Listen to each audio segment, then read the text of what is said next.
So yesterday we were discussing about conductors, semiconductors and insulators. Okay? So conductors, semiconductors,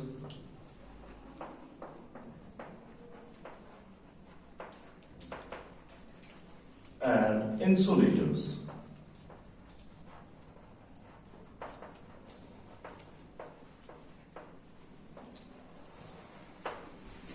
Is that good? So yesterday we were actually discussing the electrical properties of solids, and we classified solids on the basis of electrical properties into conductors, semiconductors and insulators, and we described the conductance ranges of these substances. This was 10 to the power 4 to 4 ohm inverse meter inverse, sorry, make it in SI, to 10 to the power 7 ohm inverse centimeter inverse. Okay, so what about this? शाबाश, कौन बताएगा रहेगी मुझे? Any one of you? 10 to the power minus 6 ohm inverse meter inverse to 10 to the power 4 ohm inverse meter inverse. Now insulators to substances that they do not conduct the electricity, you know that they do not conduct the electricity and they have a very low conductance range. Okay, it ranges from 10 to the power minus 22 ohm inverse meter inverse to 10 to the power minus 10 ohm inverse meter inverse. So this was the difference between conductor, insulator and semiconductor. There is much more to come, क्योंकि एक और topic हम पढ़ने जा रहे हैं जिससे हमें सेमीकंडक्टर, कंडक्टर और इंसुलेटर के बीच का जो डिफरेंस है वो और भी बारीकी से समझ आ जाएगा. ठीक है, उस टॉपिक को हम कहते हैं बैंड थ्योरी. क्या कहते हैं? Band theory. Band theory. ठीक है, वैसे तो ये फिजिक्स में तुम लोग बहुत डीपली पढ़ने वाले हो. ठीक है, बैंड थ्योरी. लेकिन केमिस्ट्री में भी हम ये यूज करेंगे to explain the difference between conductor, semiconductor and insulator. ठीक है, I hope you are with me, है ना? तो स्टे कनेक्टेड. तो फोकस करना थोड़ा सा, है ना? ये वैसे कॉम्प्लिकेटेड टॉपिक है. कॉम्प्लिकेटेड क्यों है? क्योंकि बैंड थ्योरी जो है इसमें कहा जाता है कि जब मेटल एटम्स या सॉलिड क्रिस्टल के जो एटम्स होते हैं वो क्लोज पैक्ड होते हैं तो वहां पे एनर्जी बैंड्स बनते हैं. ठीक है, वहां पे एनर्जी बैंड्स बनते हैं. तो जाहिर सी बात है जब मैंने ऐसा कुछ स्टेटमेंट कहा तो तुम लोग के सर के ऊपर से चला गया होगा, है ना? बैंड्स बनते हैं. अरे ये बैंड्स क्या होगा, है ना? ठीक है, में क्या इंटरेक्शन रहते होंगे. ठीक है, तो आइसोलेटेड एटम में तो हमें पता है, we have already studied structure of atom in the previous class, है ना? अशुपोल एटॉमिक स्ट्रक्चर, है ना? पढ़ा है हमने एटॉमिक स्ट्रक्चर. उसमें हमने ये भी पढ़ा है कि एनर्जी ऑफ द इलेक्ट्रॉन्स या एनर्जी लेवल्स आर क्वांटाइज्ड, है ना? What does quantized mean? It has discrete values, integral values. ठीक है, लेकिन एक्चुअली में होता क्या है? क्या तुम लोगों ने कोई आइसोलेटेड एटम कभी देखा है? किसी एटम को ऐसे चलते हुए देखा है? वो तो आइसोलेटेड होगा, क्रिस्टल से भागा हुआ. आइसोलेटेड एटम्स नहीं होते. ठीक है, हमारे पास क्या होता है? हमारे पास एक, फॉर एग्जाम्पल मैं तुमको आयरन का पीस दूंगा, उसमें तुम ऐसे करके आइसोलेटेड एटम्स निकाल सकते हो? नहीं निकाल सकते हो. उसमें जो एटम्स होते हैं वो बिल्कुल बॉन्डेड होते हैं बाय मेटालिक बॉन्ड. ठीक है, और वहां पे ग्रुप्स ऑफ एटम्स होते हैं. ठीक है, चलिए आज हम ऐसा ही कुछ सीखने जा रहे हैं किसमें? Band theory. थोड़ा सा मैं इसको सिंपल बनाने की कोशिश करूंगा. ठीक है, तो सबसे पहले what is the importance of band theory? What is the importance of band theory? इसकी इंपॉर्टेंस हमारे लिए, केमिस्ट्री वालों के लिए यही है कि it makes us explain the difference between conductor, insulator and semiconductor. It explains the difference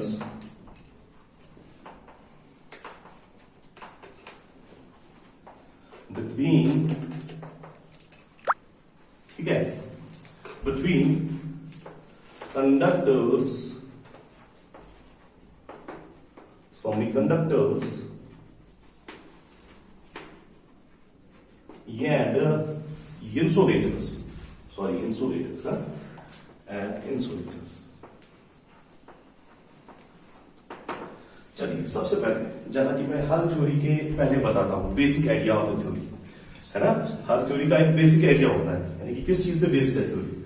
और याद रखो, ये एक साइंटिस्ट ने दी थी, उसका नाम था फेलिक्स, BLOCH, ठीक है। और this is pronounced as block, ठीक है, pronounced as block, BLOCK, block. So no need to pronounce it as bloch, ठीक है, bloch sounds bad, है ना। तो फ्लेक्स ब्लॉक, इसी ने ये थ्योरी दी थी, band theory, program with the band theory. तो चलिए इसका बेसिक आइडिया समझते हैं, ठीक है। Basic idea of the band theory, basic idea of the band theory. देखो, बैंड थ्योरी हमें क्या कहती है। हमारे पास एक एटम है, ठीक है, मान लिया कि नहीं मान लिया? मान लिया, हाँ मान लिया, ठीक है। हमारे पास एक एटम है, इसके पास न्यूक्लियस है, ठीक है, इसके पास इलेक्ट्रॉन्स है, ठीक है। बोहर के हिसाब से कहेंगे तो इसके पास ऑर्बिट्स है, ठीक है। क्वांटम मैकेनिकल मॉडल के हिसाब से कहें तो इसके पास सबशेल्स है, ऑर्बिटल्स है, ठीक है। और हम ये कहते हैं, we say that energy levels are quantized, ठीक है, ठीक है। We say that energy levels are quantized, यानी कि अगर मैं इसको रिप्रेजेंट करना चाहूं, ठीक है, से हम एग्जांपल लेते हैं किसी भी एटम की। Let's take the example of sodium atom, है ना। Let's take the example of sodium atom. What is the atomic number of sodium? It is, I think, as per my knowledge, 11. As per your knowledge, is it 11? Yes, sir. Yes, sir. It is 11. So, ठीक है। So let's write the EC, electronic configuration for this. Shabash. It is 1s2, 2s2, 2p6 and 3s1. ठीक है। 1s2, 2s2, 2p6 and 3s1. ये तो सबको पता है, अगर नहीं पता है तो यूज द ट्रिक जो तुम लोगों को मैंने दी है, स्टेशन, है ना, स्टेशन। तो चलिए, अगर मैं इनके, तो एक एनर्जी लेवल होती है, एनर्जी लेवल, अगर मैं इन एनर्जी लेवल को रिप्रेजेंट करना चाहूं तो ऐसे करूंगा, एक लाइन से, ठीक है। मान लिया हमने ये 1s है, ये 2s है, ये 2p है, ये 3s है, ठीक है। यानी कि यहाँ पे एक इलेक्ट्रॉन, यहाँ पे 6 इलेक्ट्रॉन्स, यहाँ पे 2 इलेक्ट्रॉन्स, यहाँ पे 2 इलेक्ट्रॉन्स, ठीक है। बीच में जो लेवल्स है, क्या ठीक, these are not permissible for the electron. Electron को इजाजत नहीं होती कि यहाँ पे बैठ जाए, क्या ठीक, यहाँ पे, and you are well aware about the excitation of electrons. जब भी हम किसी इलेक्ट्रॉन को एनर्जी देते हैं, वो लोअर एनर्जी से हायर एनर्जी में एक्साइट होता है, फ्रॉम द बोर्स मॉडल सीखा है। और हमने ये भी कैलकुलेट किया था कि जब हम हाइड्रोजन एटम की बात करते हैं, ठीक है, इट इज हाइड्रोजन एटम की बात कर रहे हैं। हाइड्रोजन एटम में हम क्या कहते हैं, we say that first level जो होता है, एनर्जी लेवल जो होता है, उसकी जो एनर्जी होती है दैट इज 13.6 इलेक्ट्रॉन वोल्ट, ठीक है। और उसमें जो इलेक्ट्रॉन होता है उसकी उतनी एनर्जी होगी। और उसके बाद जो लेवल होगा, उसकी हम कैलकुलेट कर सकते हैं। यानी कि अगर इलेक्ट्रॉन को उसमें जंप करना है, पहले उसको एनर्जी सप्लाई करनी पड़ेगी, ठीक है। और इलेक्ट्रॉन वही एनर्जी एब्जॉर्ब करेगा जो कि उसके दूसरे एनर्जी लेवल के बराबर होगी या तीसरे के बराबर होगी, ठीक है। अगर फॉर एग्जाम्पल मान लो यहां पे मेरे पास 2 एनर्जी लेवल्स हैं, ठीक है। इसकी एनर्जी है x, इसकी है 1/2 ऑफ x, 1/2 ऑफ x। मान लो तुमने यहां पे इलेक्ट्रॉन है, उसको एनर्जी दे दी, ठीक है। If you are given the energy और इसकी एनर्जी 2x हो गई, तो ये कभी इसमें एक्साइट नहीं होगा, इस लेवल में ये फिट नहीं होगा। It should have the energy of x to fit in this line, ठीक है, ये होता है एक्साइटेशन का थोड़ा सा वो मतलब टच दे दिया मैंने बोर्स मॉडल का, लेकिन एक्चुअली में हमें कंसेप्ट समझना है दूसरा। यहां पे मैंने बात की आइसोलेटेड एटम की। आइसोलेटेड एटम मतलब एक सिंगल एटम। जब इसी एटम को हम एक क्रिस्टल में पैक करते हैं, ठीक है, ये मान लो एक क्रिस्टल है, ठीक है, ये मान लो एक क्रिस्टल है। अब यहां पे कोई भी एटम आइसोलेटेड नहीं है। अब ये इलेक्ट्रॉन्स यहां पे ऐश कर रहे थे आइसोलेटेड एटम में, ये तो वैसे एक थ्योरेटिकल मॉडल है, ये भी, और बैंड थ्योरी भी एक थ्योरेटिकल मॉडल है, ठीक है। अब यहां पे जब ये ग्रुप्स में आ जाएंगे इन ए क्रिस्टल, बहुत सारे एटम्स प्रेजेंट होंगे, सरफेस पे भी, अंदर भी, बाहर भी, ठीक है, हर जगह एटम्स ही एटम्स। तो होता क्या है, जो ये इलेक्ट्रॉन्स है, electrons feel different types of interactions, ठीक है। जाहिर सी बात है, यहां पे इसी का न्यूक्लियस, इसी के इलेक्ट्रॉन्स थे, कोई दोस्त कहां है, इर्द गिर्द कोई एटम नहीं था। अब यहां पे इसका न्यूक्लियस, इसके इलेक्ट्रॉन्स, इसका न्यूक्लियस, इसके इलेक्ट्रॉन्स, ऐसे ही सबका न्यूक्लियस, सबके इलेक्ट्रॉन्स। और you know that like charges repel each other, है ना, like charges repel each other and unlike charges attract each other. तो यहां पे फोर्सेस ऑफ अट्रैक्शन डेवलप होंगे between nucleus of one atom and electrons of other atom, ठीक है। Force of repulsion between electrons of one atom and electrons of other atoms, ठीक है। तो होता क्या है, इनकी जो एनर्जीज होती है, एनर्जी लेवल्स होती है, ये जो हम एक लाइन से रिप्रेजेंट कर रहे थे, वो इंटरमिक्स हो जाती है क्रिस्टल में, ठीक है। यानी कि 3s, ठीक, अगर यो है सोडियम एटम ने सोडियम क्रिस्टल, ठीक, ये वाया 3s रहा, क्योंकि अगर हम यहाँ पे बता बोले आख एटम, यहां पे मैं दूसरा एटम रखूंगा, ये भी आइसोलेटेड है, ये भी आइसोलेटेड है, ये भी आइसोलेटेड है, ये भी आइसोलेटेड है। अब यहां पे मैंने इसका 3s ले लिया, ठीक है, और इसका भी 3s ले लिया, ठीक। 3s small isolated atoms energy for example x। जाहिर सी बात है, इसकी x है, ये भी आइसोलेटेड है, इसकी भी x ही होगी, इसकी भी x ही होगी। हाँ, जब हम इन एटम्स को क्लोज लाते हैं, ठीक, ये क्लोज हम, मैंने ऑलरेडी कहा कि इलेक्ट्रॉन्स जो है वो different types of interactions face करते हैं इन अ क्रिस्टल।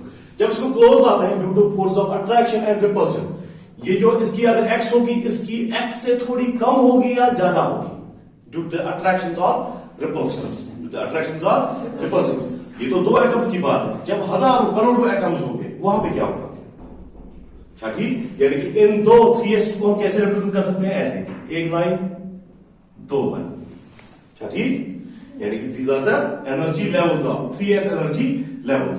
अब जब बहुत सारे एटम्स की एनर्जी लेवल्स आपस में मिल जाएंगे और उनमें जो रेंज होगा वो थोड़ा सा डिफरेंस होगा उनमें, यानी कि फॉर एग्जांपल मेरे पास 5000 एटम्स है, 5000 एटम्स, और 5000 सोडियम एटम्स के 5000 3s ऑर्बिटल्स है या 3s सबशेल्स। उनकी एनर्जी थोड़ा इंटरेक्शन से, अट्रैक्शन से, रिपल्शन से थोड़ी सी कम ज्यादा होगी, सेम नहीं है। अगर सेम आती तो आप आखिर, ठीक, ये अट्रैक्शन हो तो रिपल्शन उससे कम ज्यादा, ठीक है। तो वो ऐसे आ जाएंगे,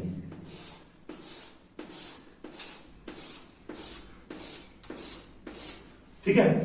ये सब सोडियम एटम्स के 3s है, ठीक। यानी कि there is a range of energies, range of energies, ठीक। मोस्टली कहा जाता है फिजिक्स में इसकी जो विड्थ होती है that is 1 electron volt, 1 electron volt. और ऐसे रेंज ऑफ एनर्जी लेवल्स को हम कहते हैं बैंड। क्या कहते हैं, band, we call it a band. यानी कि अब हमको अच्छी तरह समझ आ गया, यू गॉट इट राइट, कि आइसोलेटेड एटम्स में बैंड्स नहीं बनते। बैंड्स कहां बनते हैं, बैंड्स बनते हैं क्रिस्टल में। किस वजह से बैंड्स बनते हैं, ठीक है, यानी कि एक ही सबशेल की एनर्जी कम ज्यादा क्यों हो जाती है, due to the different interactions faced by the electrons, to the different interactions faced by the atoms या इलेक्ट्रॉन्स कह सकते हो तुम लोग। तो उस वजह से इन शेल्स की एनर्जी जो है वो कम ज्यादा होने लगती है। अदरवाइज ये सारे कौन से हैं, ये सारे 3s सबशेल्स हैं, लेकिन हमने कैसे लिखा है, कोई CS इधर इधर इधर इधर इधर इधर, ठीक है. We have shown a range of energy levels and this range of energy levels can be grouped into a band. This is the basic idea of band theory. This is the basic idea of band theory. Actually हम band theory में क्या सीखते हैं कि conduction कैसे होता है substance में, ठीक है. Conduction means how does electrons flow in a substance so that it conducts electricity, ठीक है. बैंड का कंसेप्ट समझ में आ गया, बैंड का कंसेप्ट समझ में आ गया. अब बैंड थ्योरी क्या कहती है, there are two types of bands, there are two types of bands. कौन कौन सा band, valence band and conduction band, ठीक है. ये नोट करना है.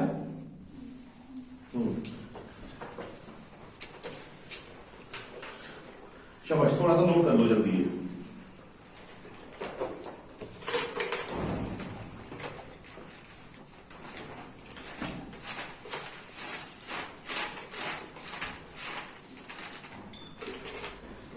Now we can say in the other sense, ये जो ऑर्बिटल्स है, ठीक है, ये जो ऑर्बिटल्स है ये कंबाइन होकर क्या बनाते हैं.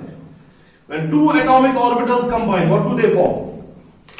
शाबाश शाबाश शाबाश शाबाश. They form molecular orbitals.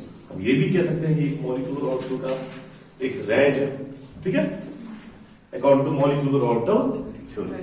या हम ये भी कह सकते हैं इनकी एनर्जी जो है, जो सबशेल्स है, इनकी एनर्जी स्प्लिट होती है, ठीक, इन डिफरेंट रेंज से. तो हमें एक बैंड मिलता है, हमें एक बैंड मिलता है. अब बैंड थ्योरी क्या कहती है, उसका पहला ही पोस्टुलेट यही होता है कि there are two types of bands form. One is valence band and one is conduction band. Valence band में इलेक्ट्रॉन्स होते हैं और कंडक्शन बैंड एम्प्टी भी हो सकता है और उसमें इलेक्ट्रॉन्स भी हो सकते हैं, लेकिन ये कभी फुल्ली फिल्ड नहीं होता. And one more important thing, in conduction band, the electrons are free to move. ठीक है, मैं रब कर लूं? ओके, चलिए रब कर लेते हैं इसको.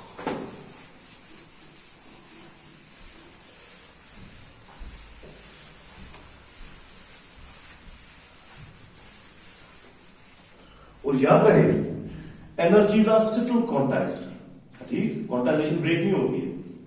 But there is a difference, a slight difference, a slight difference.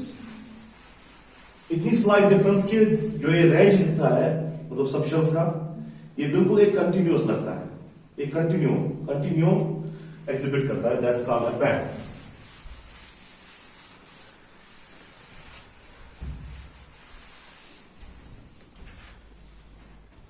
So the star point is there are two types of bands. Two types of bands. Number first is valence band, and number second is conduction band. ठीक है. और एक अच्छा point याद रहे कि जो bands बनते हैं, they are formed by valence shells, ठीक, valence electrons. They are formed by valence shells और वैलेंस इलेक्ट्रॉन्स. जैसे अब सोडियम की बात करें, ठीक है, ये थोड़ा सा मैं एक ग्राफ प्लॉट कर रहा हूं. ये रहा एनर्जी, ठीक है. This is the inter atomic distance, inter atomic distance, ठीक है. यानी कि ये यहां से यहां तक इंक्रीज होती है. इसका मतलब यहां पे अगर इंटर एटॉमिक डिस्टेंस 0 है तो यहां पे क्या होगा, फिर यहां पे एटम अकेला होगा, आइसोलेटेड एटम, ठीक है, isolated atom. I hope you are getting my point. सबको समझ आ रहा है ना? सबको समझ आ रहा है? ओके. तो चलिए, अगर हम सोडियम की ही बात करें, सोडियम, तो सोडियम में अगर आइसोलेटेड एटम ले लें तो उसमें पहला होता है, शाबाश, इधर 1s, उसके बाद 2s, उसके बाद 2p, उसके बाद 3s, और यहां पे 3s जब हो तो 3p भी होगा, ठीक, जो कि डिस्क्लोज एनर्जी ऑफ 3s, ठीक है. लेकिन यहां एम्प्टी, एम्प्टी होता है ना, क्योंकि इसमें 3s1 लास्ट में होता है, वैलेंस इलेक्ट्रॉनिक कॉन्फिगरेशन. है ना। तो चलिए अभी तक ये एटम जो है आइसोलेटेड है, हम एनर्जी लेवल्स को बाय सिंगल लाइन रिप्रेजेंट कर रहे हैं। अच्छा, जो ही हम इधर की तरफ बढ़ जाएंगे, यानी कि जो इंटर एटॉमिक डिस्टेंस है वो क्या होगी, इंक्रीज होगी। सॉरी, हम यहां से आते हैं, ठीक है, सॉरी, ठीक है, थोड़ा सा उल्टा हो गया, ठीक है, यहां से आते हैं, तो यहां पे हम आइसोलेटेड एटम लेते हैं, आइसो, तो यहां पे वही 1s 2s 2p 3s and 3p, ठीक है। यानी कि इंटर एटॉमिक डिस्टेंस वारिया ज्यादा मतलब क्या होगा, आख एटम छियातत, यानी कि we can consider this atom और दिस एटम एज आइसोलेटेड, और इसमें जो एनर्जी लेवल्स होंगी वो हम एक लाइन से रिप्रेजेंट कर सकते हैं ऐसे। ये अभी सेपरेट नहीं, ठीक, अभी ये सेपरेट नहीं, जो ही ये इंटर एटॉमिक डिस्टेंस डिक्रीज होना शुरू हो जाती है, यानी कि एटम्स, ये एटम जो है ये क्लोज आते हैं और इंटरेक्शंस शुरू हो जाते हैं, अट्रैक्शंस, रिपल्शंस। अब होता क्या है, दीज एनर्जी लेवल्स, इन पे तो कोई असर नहीं होता है, ठीक, जो इनर शेल्स होते हैं उन पे कोई असर नहीं होता है, तो असर किन पे होता है, वैलेंस शेल्स पे, ठीक है। तो अब ये 3s, बहुत सारे 3s मिलकर क्या बनाते हैं, रेंज ऑफ एनर्जी लेवल्स, बहुत सारे 3s, क्योंकि बहुत सारे एटम्स हैं हमारे पास क्रिस्टल में, रेंज ऑफ एनर्जी लेवल्स, ठीक, क्योंकि 3s में इलेक्ट्रॉन भी होते हैं, इसमें इलेक्ट्रॉन्स भी होंगे, और 3p भी है, तो ये भी एक बैंड बनाएगा, ठीक है, लेकिन वो क्या होगा, एम्प्टी, क्या होगा, एम्प्टी, या कभी कभी ये भी कहा जाता है कि इस 3s में जो एनर्जी रेंज बनता है, ठीक है, उसमें आधे इलेक्ट्रॉन जो है वो नीचे की तरफ आ जाते हैं, क्योंकि electron likes to possess the lower energy, you know that lower the energy greater is the stability, है ना। तो यहीं पे एक बैंड बनता है और ये दो बैंड्स आपस में ओवरलैप करते हैं, ठीक, फिलहाल हम ये कंसेप्ट मान के चलेंगे। तो ये बन गया हमारा, किसमें इलेक्ट्रॉन्स है, वैलेंस बैंड, और जो एम्प्टी है उसको हम क्या कहते हैं, कंडक्शन बैंड। और याद रखो इन दो बैंड्स के बीच में एक एनर्जी गैप होता है, क्या होता है, एनर्जी गैप, जिसमें इलेक्ट्रॉन को रहने की इजाजत नहीं होती है, दिस इज फॉरबिडन, इसको हम कहते हैं फॉरबिडन एनर्जी गैप भी, फॉरबिडन एनर्जी गैप भी इसको कहा जाता है, ठीक है, the gap between conduction band and valence band is called forbidden energy gap या एनर्जी गैप समथिंग, ठीक है। तो चलिए ये तो हो गया बैंड फॉर्मेशन सोडियम। अब वैलेंस बैंड कौन सा बैंड होता है, this is the band, this band contains electrons, ठीक है, दिस बैंड कंटेन्स इलेक्ट्रॉन। और याद रखो valence band is not responsible for the conduction of electricity, conduction of electricity के लिए इलेक्ट्रॉन को इस वैलेंस बैंड से जब क्या करना पड़ेगा, conduction band contains electrons and is not responsible for conduction of electricity, ठीक है, सबको समझ आ रहा है, is everybody getting my point, ठीक है। वैलेंस बैंड में इलेक्ट्रॉन्स होते हैं, लेकिन it is not responsible for conduction of electricity, good. चलिए इसके बाद कंडक्शन बैंड में इलेक्ट्रॉन्स हो भी सकते हैं, it can also be empty, ये एम्प्टी भी हो सकता है, but it is responsible for the conduction of electricity, it may be empty और पार्टली फिल्ड, ठीक, it is responsible for conduction of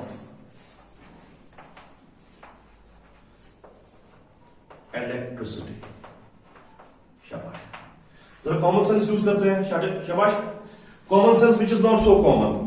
तो कॉमन सेंस कहती है, अब अगर मेरे पास ये ये रहा वैलेंस बैंड और ये रहा कंडक्शन बैंड। ठीक है, गैप कितना है? गैप बहुत ज्यादा है। अब मुझे बताओ, इलेक्ट्रॉन यहां से यहां जंप कर पाएगा अगर गैप ज्यादा होगी? अगर कर भी पाएगा तो हमें एनर्जी बहुत ज्यादा देनी पड़ेगी। अच्छा, मान लो दूसरा केस, अब ये ऐसे है, इस केस में इलेक्ट्रॉन इजीली चला जाएगा कि इस केस में इलेक्ट्रॉन इजीली चला जाएगा? शाबाश, इस वाले केस में, है ना, क्योंकि गैप बहुत कम है।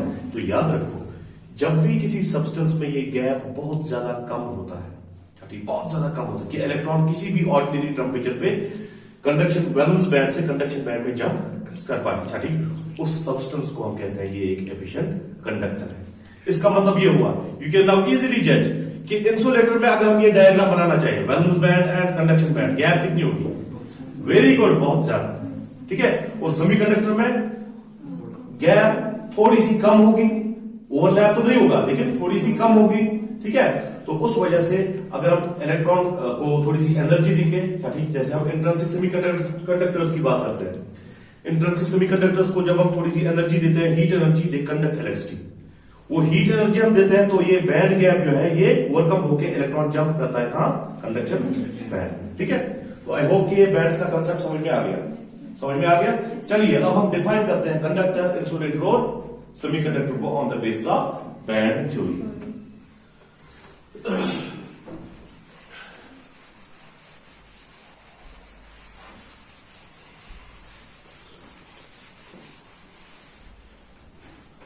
चलिए,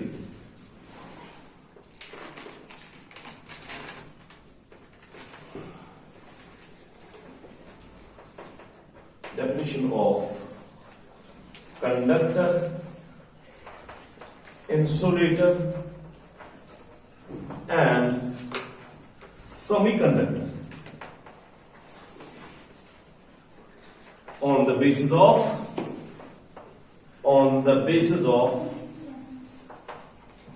बैंड थ्योरी। ठीक है, on the basis of band theory. चलिए, सबसे पहले कंडक्टर। ठीक है, अब कंडक्टर क्या होता है? तो conductor is a substance in which valence band and conduction band almost overlap with each other and electron can jump from valence band to conduction band at any ordinary temperature. जैसे कि metals, है ना, they are efficient conductors, है ना। You know that the conductor is a substance in which conduction band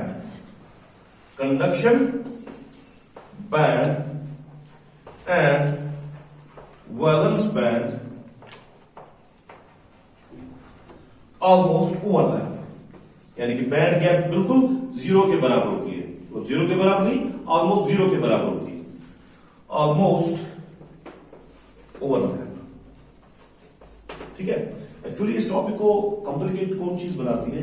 for example यहां पे मैंने sodium metal की बात की, तो तुम फॉर एग्जाम्पल सिलिकॉन जैसे जो सेमीकंडक्टर, उसमें डिफरेंट डायग्राम बनेगा, ऐसे ही नेक्स्ट मेटल डिफरेंट डायग्राम बनेगा।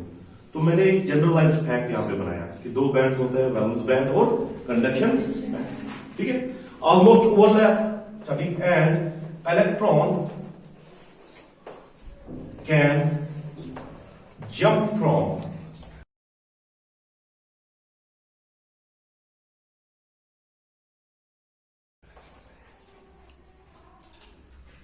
valence band to conduction band at any ordinary temperature, at any ordinary temperature। ठीक है, तो अगर हम डायग्राम बनाना चाहिए बैंड डायग्राम, तो बैंड डायग्राम कुछ ऐसे होता है। ये रहा हमारा कंडक्शन बैंड जहां इलेक्ट्रॉन्स फ्रीली मूव करते हैं। ठीक है, ठीक है, और ये रहा हमारा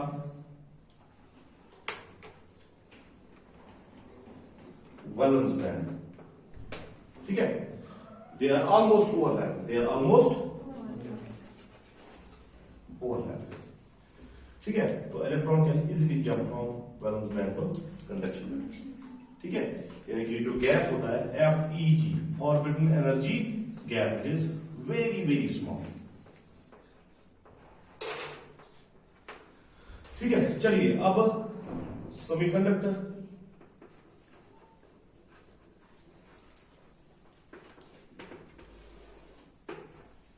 अब semiconductor, the substances in which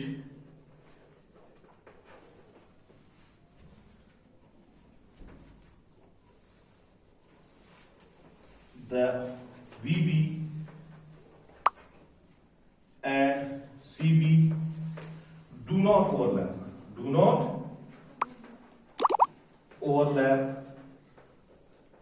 but and are neither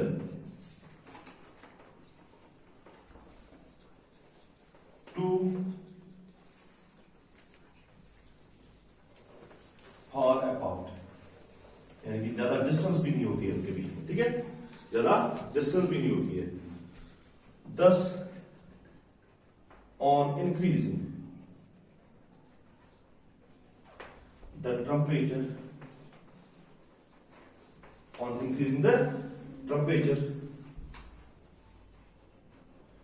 the electron can jump from VB to CB। ठीक है, इसकी डायग्राम ऐसे बना सकते हैं हम। ये रहा CB, ठीक है, ये रहा VB। ठीक है, और याद रखो एक सेमीकंडक्टर के लिए कंडीशन क्या है, this gap should be equal to और लेस देन 3 इलेक्ट्रॉन वोल्ट।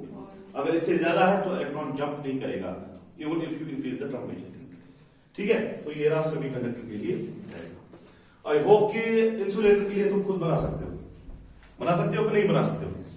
देखो इंसुलेटर में जो बैंड गैप होता है, एनर्जी गैप होता है, वो होता है 5 इलेक्ट्रॉन वोल्ट और मोर।